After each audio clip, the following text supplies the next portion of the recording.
নমস্কার বন্ধুরা, food and more SM চ্যানেলে আপনাদের সবাইকে জানাই স্বাগত। চা আমাদের সবার প্রিয়, কিন্তু মাঝে মাঝে রোজকার সেই চা দুধ চা না খেয়ে যদি একটু অন্যরকম চা খাওয়া যায় তাহলে কেমন হয় বলুন তো।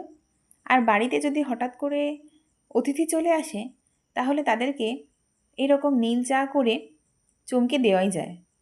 প্রথমে গরম জল করে তার মধ্যে দিয়ে দিয়েছি বেশ 8-10টা মতো নীলকণ্ঠ ফুল। তারপরে বেশ কিছুক্ষণ রাখার পর দেখবেন কালারটা একেবারে নীল হয়ে যাচ্ছে।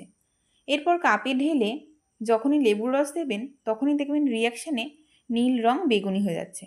আপনারা চাইলে নীল রঙও রাখতে পারেন, আবার লেবু দিয়ে লেবু চাও খেতে পারেন, খেতে কিন্তু দারুণ হয়। যদি লেবু না দেন তাহলে সেক্ষেত্রে চায়ের মধ্যে এলাচ দিতে পারেন। এলাচ লবঙ্গ দিলেও কিন্তু খুব সুন্দর হয় গন্ধ। আপনারা অবশ্যই বাড়িতে এভাবে নীলকণ্ঠ ফুলের চা বানিয়ে দেখবেন। আর এই নীলকণ্ঠ ফুল কিন্তু অত্যন্ত উপকারী আর অ্যান্টিঅক্সিডেন্টে ভরা। আপনাদের ভিডিওটি কেমন লাগলো অবশ্যই জানাবেন এবং লাইক, শেয়ার এবং সাবস্ক্রাইব করতে ভুলবেন না কিন্তু।